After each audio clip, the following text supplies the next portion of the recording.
নমস্কার বন্ধুরা, আপনাদের প্রত্যেকে স্বাগত জানাই আমার ইউটিউব চ্যানেলে। তো একটা নতুন নোটিফিকেশান বেরিয়েছে।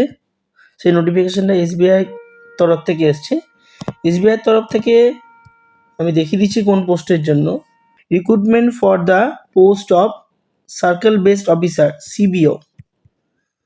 এসবিআইয়ের সিবিওর পোস্টের অ্যাপ্লিকেশান বেরিয়েছে। তো অ্যাপ্লিকেশানের ডেটটা হচ্ছে আজকে থেকে 18 ফেব্রুয়ারির মধ্যে আপনারা ফর্ম ফিল আপ করতে পারবেন।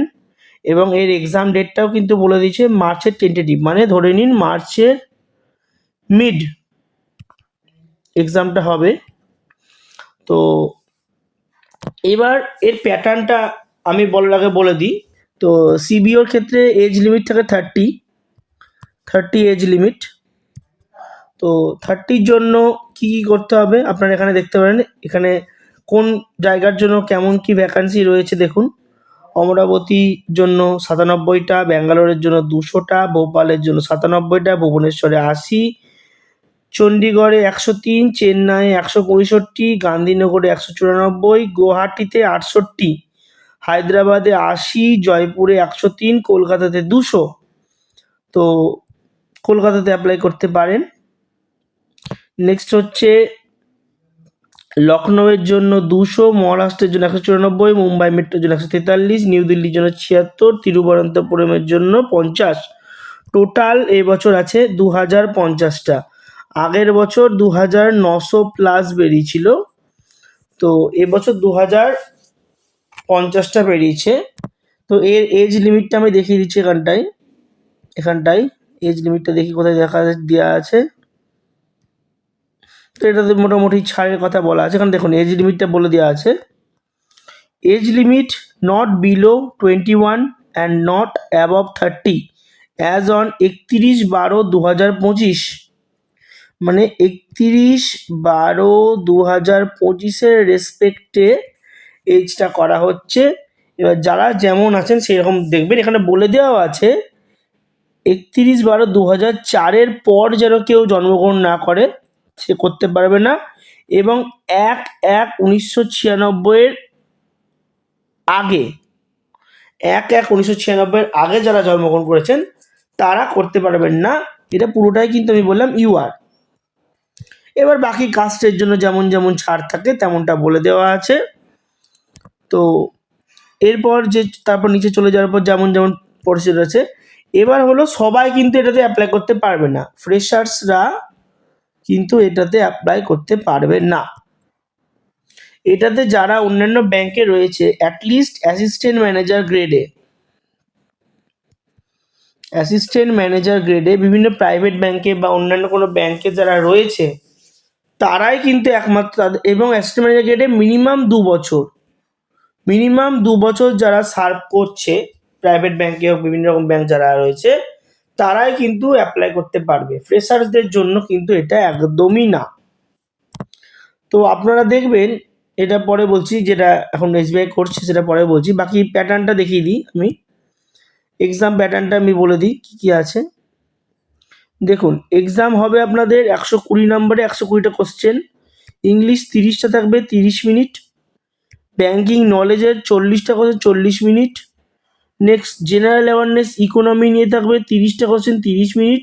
নেক্সট কম্পিউটার অ্যাপটিটিউড, এটা থাকবে 20টা কোশ্চেন 20 মিনিট। এখানে বলবে computer aptitude, but computer aptitude থাকে না। আসলে এটা মানে হলো কম্পিউটার অ্যাপটিটিউড মানে কিন্তু কম্পিউটার অ্যাওয়ারনেস নয়। এটা মানে হচ্ছে ক্রিটিক্যাল কিছু থাকবে।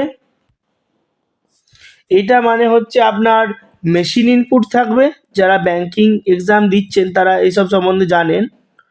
এবং সিলক্স কিছু থাকবে। অ্যানালজিক্যাল যেগুলো থাকে সেই পার্টগুলো কিন্তু এর মধ্যে দেবে। Direction distance, coded direction distance দিতে পারে, বা মানে আমরা যেটা ব্যাংকের পরীক্ষায় মিসলেনিয়াস বলি সেই জিনিসগুলো কিন্তু কোডেড ফর্মে এগুলোতে দেবে 20 নাম্বার। মানে আপনারা ভাবছেন যে নর্মালি কম্পিউটারে কোশ্চেন তো করবে জিকে, এটা কিন্তু কোশ্চেন না। তাহলে কম্পিউটার অ্যাওয়ারনেস বলতো, কম্পিউটার অ্যাপটিটিউড বলতো না। আপনারা যদি বিশ্বাস না হয় আপনারা প্রিভিয়াস ইয়ারের আপনারা দেখে নিতে পারেন, বা আপনারা যদি কোনো মক টেস্ট দেন সেই মক টেস্টের আগের বছরের কোনো স্যাম্পল পেপার বা আগের বছরের বা কোনো একটা প্রথম মক টেস্টটা খুলে চেক করে নিতে পারেন যে কি হচ্ছে। কাট অফটা অবশ্যই খুবই কম কাট অফ যায়, 200-র মধ্যে মোটামুটি ওই 60-65 এই রেঞ্জে কাট অফ যায়, কিন্তু খুবই কম কাট অফ যায়, 30% 35% কাট অফ যায়। সো একটু ভালো করে যারা পড়ে, ভালো করে দেখুন, এখানে কিন্তু কোনো ম্যাথস নেই, কোনো রিজনিং নেই, মানে যে কোনো ছাড়া নর্মাল আপনাদের কারেন্ট অ্যাফেয়ার্স, জিকে এইসবের ওপরে কিন্তু এক্সামটা হচ্ছে। অতএব যারা যারা অ্যাসিস্ট্যান্ট ম্যানেজার গ্রেডে চাকরি করছেন 2 বছর ধরে, যারা পাস করে গেছেন, তারা কিন্তু অ্যাপ্লাই করতে পারবেন, এবং আগের বছর প্রচুর ছেলে কিন্তু অ্যাপ্লাই করেছিল। এবার তারপর এটা পাস করার পর কী করবে, আপনাদের ইন্টারভিউ হবে। প্রথম একটাই স্টেপ রয়েছে, 1 স্টেপ এক্সাম, এটা নর্মালি। সেকেন্ড স্টেপ রয়েছে আপনাদের ইন্টারভিউ। এই দুটো স্টেপের ওপর নির্ধারণ করে কিন্তু আপনাদের চাকরি হবে, এবং ইন্টারভিউ এবং এটাকে তারপর 100-র মধ্যে কাউন্ট করে আপনাকে চাকরি দেওয়া হবে। এবং সবাইকে কিন্তু এলপিটি পাস করতেই হবে। কেন এলপিটি পাস করতে হবে? এটা কিন্তু দেখুন সিপিও মানে সার্কেল বেসড অফিসার, মানে প্রত্যেকটা সার্কেলের জন্য কিন্তু এটা নেওয়া হয়।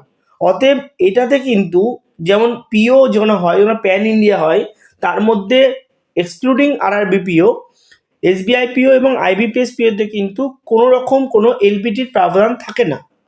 কিন্তু যেহেতু এটা সার্কেল ওয়াইজ হয়, তাই আপনি যে সার্কেলের জন্য অ্যাপ্লাই করছেন সেই সার্কেলের লোকাল ল্যাঙ্গুয়েজ কিন্তু আপনাকে জানতে হবে, এবং তার ল্যাঙ্গুয়েজ প্রফিসিয়েন্সি টেস্ট দিতে হবে। তো এটা একটা ব্যাপার।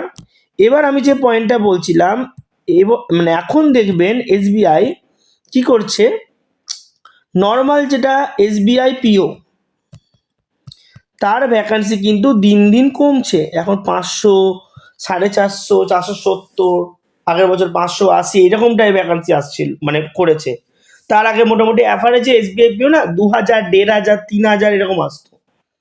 IBPSটা এখন পর্যন্ত স্ট্যান্ডার্ড রয়েছে, বাট SBI কী করছে এখন, CBO, LBO মানে লোকাল ব্রাঞ্চ অফিসার বা সার্কেল বেসড অফিসার, এই জিনিসগুলা এদেরকে বেশি নিয়োগ করছে। কারণ কেন, আপনারা জানবেন রিসেন্টলি একটা এক্সাম, মানে রিসেন্টলি একটা কেস হয়েছিল, একটা মহিলা SBI যিনি ছিলেন ম্যানেজার পোস্টে বা পিও পোস্টে, তাকে ল্যাঙ্গুয়েজ ইস্যুর জন্য কর্ণাটক বা সাউথ ইন্ডিয়াদের দিকে, কর্ণাটক বা কেরালা কোথাও একটা হয়েছিল, মানে 1 বছর আগেকার খবর বলছি, ওই তাকে বলা হয়েছিল লোকাল ল্যাঙ্গুয়েজে বলতে, বাট তিনি বলতে পারেননি, যার জন্য কিন্তু অনেক বড় হাঙ্গামা হয়েছিল। তাই জন্য কিন্তু আমার যেটা মনে হচ্ছে SBI কিন্তু আগের বছর থেকেই নর্মাল যেটা পিও, যে ফ্রেশার্স যেভাবে হয়, সেটা কিন্তু নেওয়া বন্ধ করে দিয়েছে। ওর অফিসার পোস্টে লাগবে, ওর ক্রাইটেরিয়া নিবে, লোককে নেবে, ওর মতো করে কিছু বদলে দিয়েছে। তাই আপনারা যারা যারা আছেন তারা ভালো করে পরীক্ষা দেন। এটা একটু ইজি পরীক্ষা হয় বলতে পারলে, পারাই যায় মোটামুটি। ঠিক আছে, তো যাদের যাদের ইচ্ছা তারা অ্যাপ্লাই করবেন। তো এটাই ছোট ভিডিওতে বলা হলো। ভিডিওটি যদি পছন্দ হয় ভিডিওটিকে লাইক করবেন, চ্যানেলটিকে সাবস্ক্রাইব করবেন। পরবর্তী ভিডিওটা আবার দেখা হচ্ছে। ধন্যবাদ।